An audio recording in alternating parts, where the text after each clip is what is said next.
أود أن أغتنم هذه الفرصة لأقدم خالص تحيات رئيس جمهورية الصومال الفيدرالية حسن الشيخ محمود، والذي تعذر عليه حضور هذه القمة.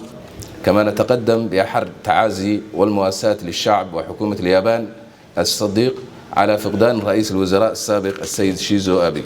أصحاب السعادة، لقد أثبتت قمة تيغاد منذ انطلاقها بأنها إحدى المنصات الهامة التي تجمع بين مختلف الشركاء معا لدعم دول أفريقيا ودفع تطلعاتهم التنموية.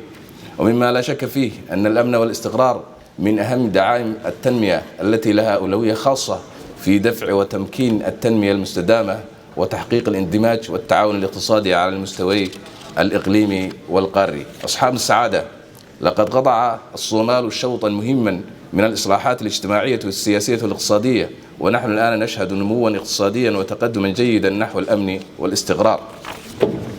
ومع أن الصومال وطن غني بالثروات الزراعية والبحرية، فإننا نعاني من حالة إنسانية من أجل عدم كفاية الإنتاج المحلي جراء تواصل عدة فصول من الجفاف والقحط بسبب التغير المناخي، وكذلك ارتفاع أسعار السلع والطاقة العالمية من ظهور جائحة كورونا والحرب في أوكرانيا.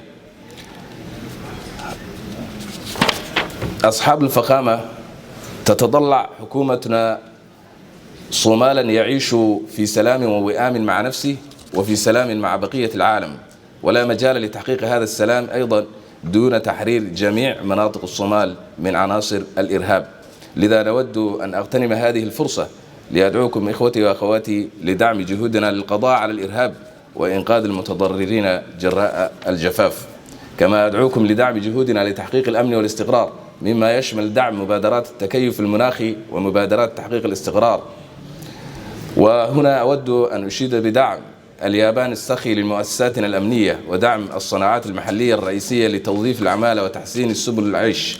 كما أود أن أغتنم هذه الفرصة لكي أعرب عن خالص امتناننا للتضحيات التي قدمتها قوات حفظ السلام التابعة للاتحاد الأفريقي والبلدان المساهمة بالقوات والشرطة، والتي ساهمت أيضا في مبادرات تحقيق الاستقرار. وفي الختام أود أن أعرب عن عميق امتناني لحكومة اليابان وكافة المنظمين والمشاركين في هذه القمة، وكذلك نتقدم بخالص الشكر والتقدير للجمهورية التونسية حكومة وشعبا على كرم الضيافة وحفاوة الاستقبال. السلام عليكم.